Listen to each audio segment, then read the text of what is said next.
Hello बच्चों, कैसे हैं आप सब लोग।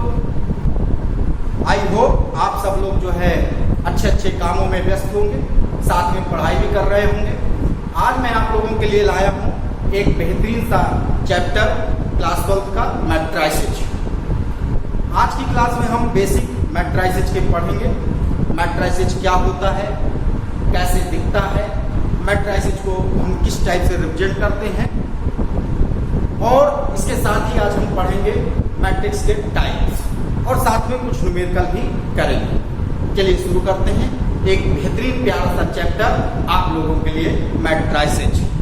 मैट्रिक्स, सबसे पहले मैट्रिक्स होता क्या है।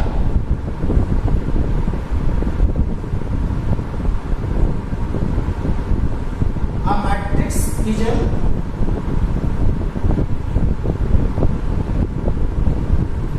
rectangular array. A matrix is an ordered rectangle. A matrix is an ordered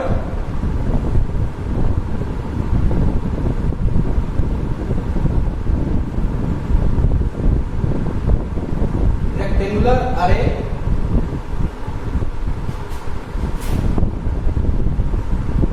of numbers or functions. A matrix is an ordered rectangular array of numbers or functions. Array का मतलब arrangement.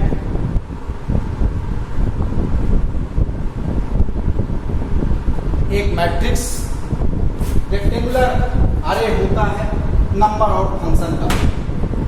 Rectangular का मतलब इस type से, अगर कहीं ऐसा symbol बना है तो आप समझ जाइए कि वो मैट्रिक्स की चर्चा की जा रही है। किन्हीं बुक्स में मैट्रिक्स को ऐसा भी रिप्रेजेंट किया जाता है, एग्जाम में भी ऐसा बन करके आ जाता है। ऐसे अगर बने हो तो आप समझ जाइए कि मैट्रिक्स की चर्चा की जा रही है। अब ये मैट्रिक्स रेक्टेंगुलर अरेंजमेंट होता है, अरे होता है इसका नंबर या फंक्शन का। और ये नंबर्स जो है अपने रियल नंबर भी हो सकते हैं, as well as complex number भी हो सकते हैं। कॉम्प्लेक्स नंबर का मतलब जिनमें आयोटा आए। जैसे मैं एक मैट्रिक्स आपको लिख करके दिखा रहा हूं, 5 - 3 7 3/2 1 0 1 6 - 3। ये एक रेक्टेंगुलर अरे और इसके अंदर आए हैं नंबर्स। और कैसे नंबर हैं ये? रियल नंबर हैं। इसी तरीके से यहाँ पर ये नंबर कॉम्प्लेक्स नंबर भी हो सकते हैं। जैसे एक दूसरा मैट्रिक्स में लिखा हूँ, 5 + iota -3 iota 2 3 + iota -iota upon 2 6। ये भी मैट्रिक्स है। अब इस मैट्रिक्स के अंदर कॉम्प्लेक्स नंबर और मैट्रिक्स के जो एलिमेंट हैं, इनको हम एलिमेंट बोलते हैं। ये सब जो लिखे हैं मैट्रिक्स के रेक्टेंगुलर बॉक्स के अंदर, ये सब जो है मैट्रिक्स के एलिमेंट कहलाते हैं। अब ये मैट्रिक्स के अंदर फंक्शन भी हो सकते हैं, जैसे sin x, cos x, sin x, cos x, -cos x, sin x। ये सारे मैट्रिक्स को रिप्रेजेंट करते हैं। अगर कहीं पर आपको ऐसा बॉक्स में उसके अंदर कुछ एलिमेंट्स हों तो उन्हें हम मैट्रिक्स बोलते हैं। ये जितने भी नंबर्स लिखे हैं या कॉम्प्लेक्स नंबर लिखे हैं या ये फंक्शन लिखे हैं, इन सबको हम मैट्रिक्स के एलिमेंट्स बोलते हैं। ये सारे नंबर्स या ये सब जो है एलिमेंट्स ऑफ मैट्रिक्स कहलाते हैं। Elements of matrix.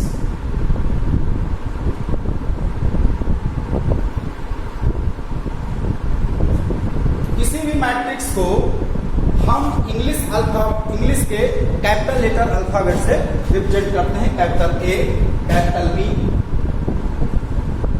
Capital C, capital X, capital Y, capital Z।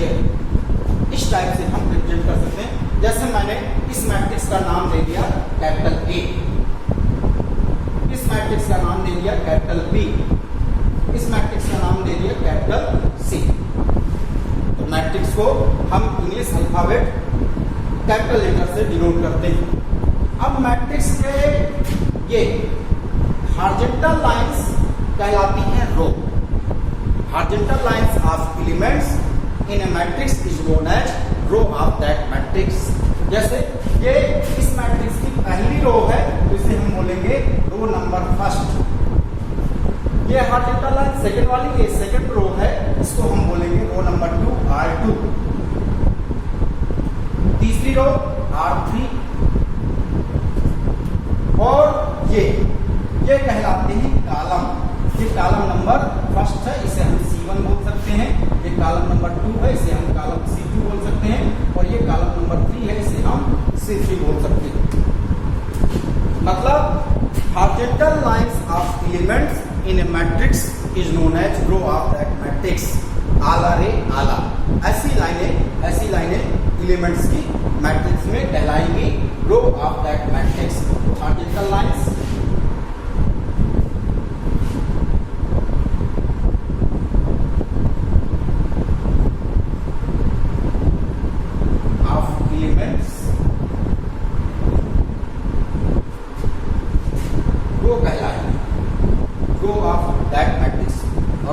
lines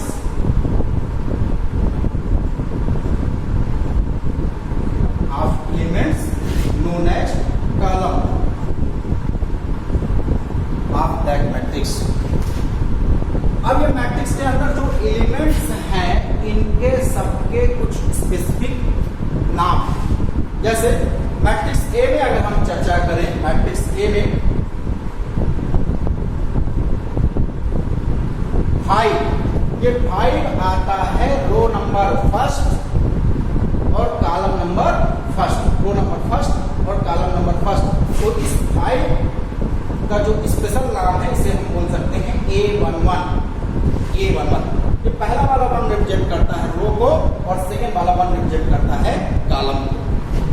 first वाला 1 रो को रिप्रेजेंट करता है और सेकेंड वाला 1 कॉलम को रिप्रेजेंट करता है। इसी तरीके से ये -3 कहाँ आया है? रो नंबर 1 में और कॉलम नंबर 2 में।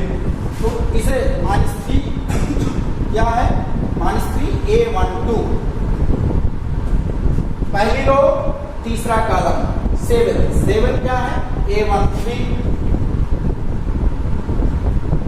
दूसरी रो, पहला कॉलम 3/2 A21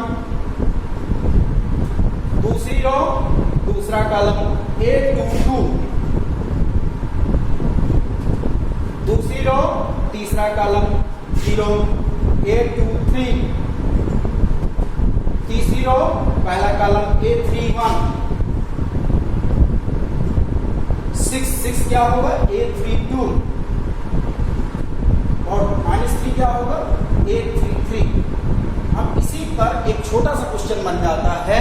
कोई भी मैट्रिक्स आपको दे दिया और उसमें बोला गया A21 की वैल्यू क्या होगी, A31 की वैल्यू क्या होगी, है ना। जैसे इसी क्वेश्चन में आपसे पूछा जाए A23 की वैल्यू क्या होगी, इस मैट्रिक्स B में A23 की वैल्यू क्या होगी? A23 का मतलब सेकेंड रो और थर्ड कॉलम। तो आपको जाना है पहले कहाँ? सेकेंड रो में और थर्ड कॉलम में। तो कितना? A23 की वैल्यू 6 होगी इन मैट्रिक्स B में। अब हम लोग पढ़ते हैं आर्डर ऑफ ए मैट्रिक्स। किसी भी मैट्रिक्स का आर्डर क्या होता है? Order of A matrix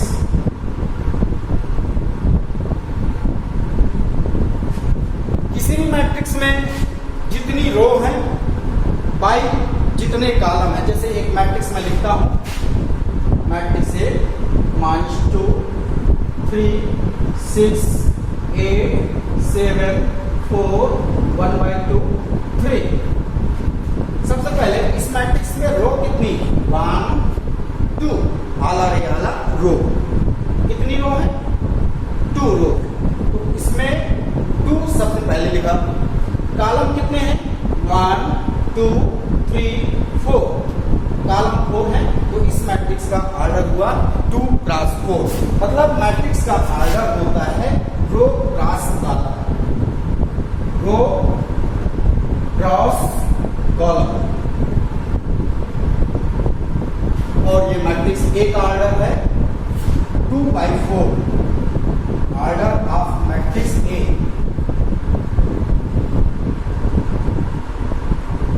2x4। इसे हम 2x4 भी बोल देते हैं और साथ में 2/4 भी बोल सकते हैं। 2 बाई कॉलम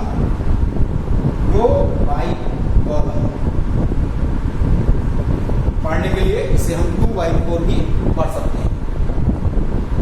अब इन्हीं जितने भी कॉन्सेप्ट हमने पढ़ा है उन्हीं पर बेस्ड एक प्यारा सा न्यूमेरिकल करते हैं। चलिए शुरू करते हैं एक न्यूमेरिकल। जितना अभी तक हमने पढ़ा उसी पर एक छोटा सा numerical. In the matrix A, ये मैट्रिक्स बना है जिसके फर्स्ट रो में एलिमेंट है a1x और सेकंड रो में एलिमेंट है 2√3x² - y और थर्ड रो में एलिमेंट है 0, 5 - 2/5। Right number 1 the order of the matrix A. इस मैट्रिक्स का ऑर्डर लिखना है, the order of the matrix A. Order में क्या बताया गया आपको? Number 1 order of matrix A. इस मैट्रिक्स में पहले अपन देखेंगे रो कितनी है, first, 2, third.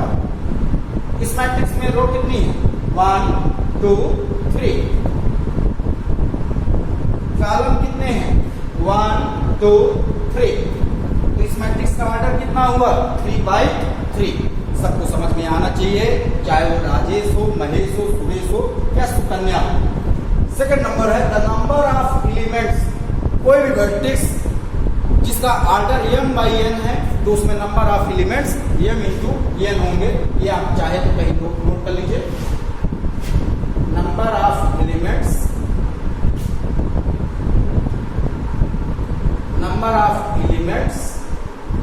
In a matrix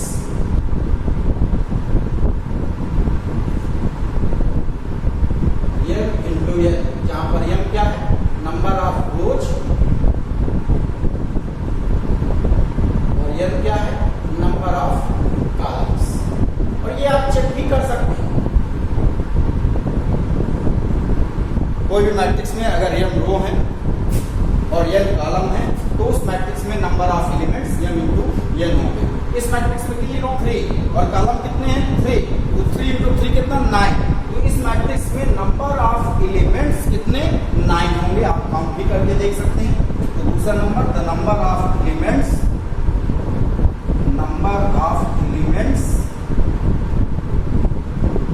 in matrix A कितना? 9। एलिमेंट्स a23 की वैल्यू बताना है। तीसरा पार्ट में है a23। a23 का मतलब second row third column, second row third column कितना? a23 की वैल्यू x² - y। इसी तरीके से a31 की वैल्यू बताना है। a31 मतलब थर्ड रो फर्स्ट कॉलम कितना? 0। a12 का मतलब फर्स्ट रो और सेकंड कॉलम कितना? 1। इस टाइप से छोटे छोटे क्वेश्चन बनते हैं। चलिए अब हम करते हैं थोड़ी सी और बातें और इसके बाद हम चर्चा करते हैं। एक मैट्रिक्स ये है, इस मैट्रिक्स में हमने एलिमेंट्स की संख्या पूछी तो आपने क्या किया? रो इंटू कॉलम कर दिया। कितनी रो है? 3 रो है और कॉलम कितने हैं? 3। तो 3 × 3 9। अब क्वेश्चन उल्टा बनता है, किसी भी मैट्रिक्स में इतने एलिमेंट्स हैं तो उसके पॉसिबल ऑर्डर क्या क्या हो सकते हैं, इसको नोट कर लीजिए। If a matrix has 28 elements, किसी भी मैट्रिक्स में 28 एलिमेंट्स हैं, what are the possible orders it can have. तो उस मैट्रिक्स के ऑर्डर्स क्या क्या पॉसिबल हो सकते हैं? आपने अभी देखा अगर किसी भी मैट्रिक्स में m रो है,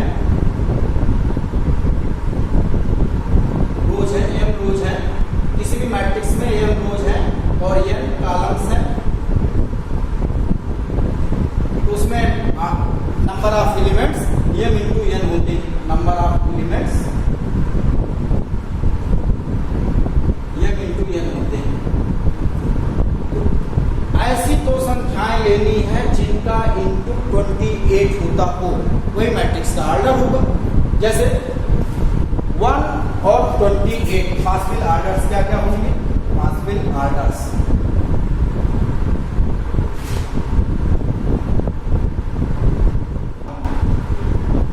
28, इसमें 1 रो होंगी एंड 28 कॉलम होंगे। फिर 2:2/14 भी हो सकता है, 2/14 जिसमें 2 रो होंगे और 14 कॉलम होंगे। 3 कुछ भी नहीं हो सकता, 3 अगर हम करेंगे तो 28 नहीं आएगा। 3/7 करते हैं 21 आता है, 3/8 करते हैं 24 आता है, 3/9 करते हैं 27 आता है, 3/10 करेंगे 30 आएगा, 28 नहीं आएगा। तो 3 करके ऐसा कुछ भी नहीं होगा। 4/7 5 में नहीं आएगा, 6 में नहीं आएगा, 7 में आएगा। 7/4 या 7x4, 14x2, 28x1। ये इतने सारे पॉसिबल ऑर्डर मैट्रिक्स के हो सकते हैं, ऐसे मैट्रिक्स जिनमें 28 एलिमेंट्स होंगे। आगे क्वेश्चन में है what if it has 13 elements. अगर मैट्रिक्स में 13 एलिमेंट्स होंगे तो फिर क्या होगा? अच्छा, इसी मैट्रिक्स में अगर 13 एलिमेंट्स हैं तो उस मैट्रिक्स का ऑर्डर क्या क्या पॉसिबल हो सकते हैं? इफ has 13 एलिमेंट्स, तो बताइए उनके क्या क्या ऑर्डर हो सकते हैं? पॉसिबल ऑर्डर या तो वो 1/13 का होगा या 13/1 का। चलिए अब इसी पर हम एक नेक्स्ट और क्वेश्चन करते हैं। कई लोगों को नोट करने में इतना मजा आता है कि अगर सर ने बोर्ड में कुछ भी लिखा तो तुरंत कॉपी में लिखते हैं, चाहे वो बातें समझ में आए या ना आए। मैं आप लोगों को बच्चों बता दूं, लिखने से ज्यादा जरूरी है समझना। कुछ लोग क्या करते हैं, अगर मैं मान लीजिए यहां पर ऐसा बना देता हूं तो वो अपनी कॉपी में ऐसा बना लेते हैं, समझेंगे कि इसका भी मैट्रिसेस से कुछ लेना देना होगा। बच्चों समझ करके, हर एक चीज समझ करके लिखना है। नोट करिए, छाप दीजिए। फिर इसके बाद हम एक नेक्स्ट क्वेश्चन करते हैं। नेक्स्ट क्वेश्चन आपके सामने हाजिर। Construct a 2x2 matrix where Aij represent this, और सेकंड पार्ट में Aij represent this. 2x2 2x2 का मैट्रिक्स बनाना है, मतलब एक ऐसा मैट्रिक्स बनेगा जिसमें 2 रो होंगे और 2 कॉलम होंगे। चलिए बनाते हैं फर्स्ट पार्ट। मान लेते हैं कि हमारा जो मैट्रिक्स पहले पार्ट में बनने वाला है वो मैट्रिक्स A है और इसमें पहला element A11 first row first column, A12 first row second column, second row first column, second row second column, ये मैट्रिक्स बनने वाला है। अब ये एलिमेंट्स A11 क्या होंगे, A12 क्या होंगे, A21 क्या होगा, A22 क्या होगा, उसके लिए क्वेश्चन में दिया है ऐसा ये रिलेशन। पहले पार्ट में Aij equal to I minus 2j का होल स्क्वायर अपॉन 2। ये I रिप्रेजेंट करता है रो को और ये J रिप्रेजेंट करता है कॉलम को। I row, J column.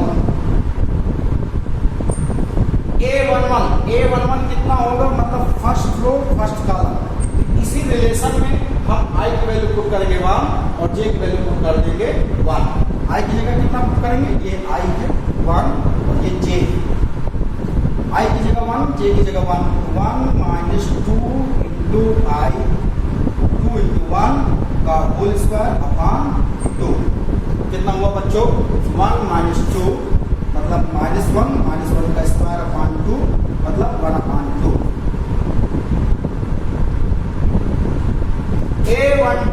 A12 कितना होगा, I की वैल्यू 1, J की वैल्यू 2,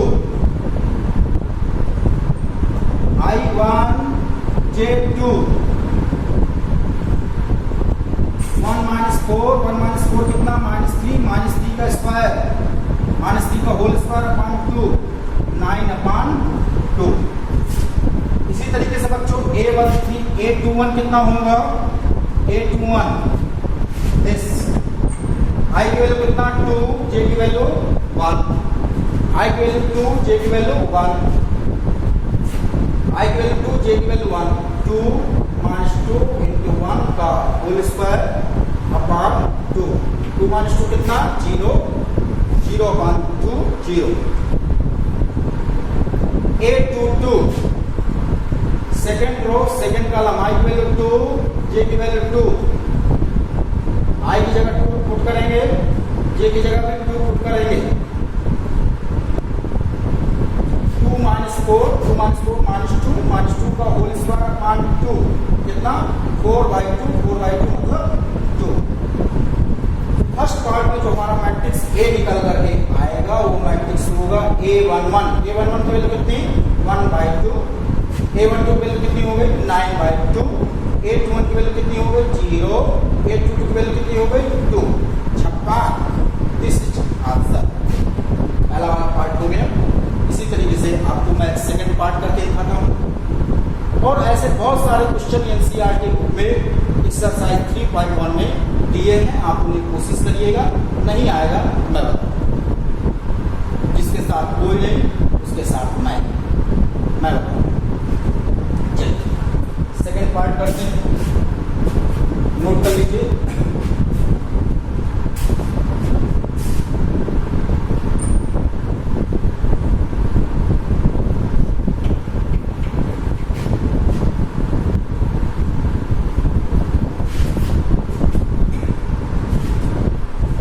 सेकंड वाले पार्ट में भी हमें 2/2 का एक मैट्रिक्स कंस्ट्रक्ट करना बनाना है। अब की बार तो AIJ इस मैट्रिक्स के जो एलिमेंट्स हैं उसका रिलेशन ऐसा दिया है AIJ minus 2I plus 3J का मॉडुलस दिया है। हमें निकालना है A11 कितना होगा I की वैल्यू 1 पुट करेंगे J की वैल्यू 1 पुट करेंगे -2 into 1 plus 3 into 1 कितना आया ये -2 plus 3 मतलब mod 1 का मतलब 1। इसी तरीके से A12 कितना होगा I की वैल्यू पुट करेंगे 1 J की वैल्यू पुट करेंगे 2 I की वैल्यू 1 छप्पा J की वैल्यू 2 छप्पा -2 plus 6 कितना आया 4 का mod 4। A21 I की वैल्यू 2 J की वैल्यू 1 I की वैल्यू 2 J की वैल्यू 1 तो -2 into 2 plus 3 into 1 कितना -4 plus 3 mod -1 और mod के अंदर अगर निगेटिव होता तो क्या कंसीडर करते हैं पॉजिटिव +1। A22 I की वैल्यू 2 J की वैल्यू 2 I की वैल्यू 2 J की वैल्यू 2 I की वैल्यू 2 पुट किया -2 into 2 J की वैल्यू पुट किया 2 कितना हुआ -4 plus 6 कितना mod 2 मतलब 2। जो रिक्वायर्ड मैट्रिक्स था जिसे हमें 2/2 क्लास का मैट्रिक्स बनाना था 2/2 का वो मैट्रिक्स बन करके तैयार हो गया है। मार्केट में गर्मा गर्म प्यारा सा ये होगा। A11 की वैल्यू कितनी आई है राजा 1 A12 की वैल्यू कितनी आई है 4 A21 की वैल्यू कितनी आई है 1 A22 की वैल्यू कितनी आई है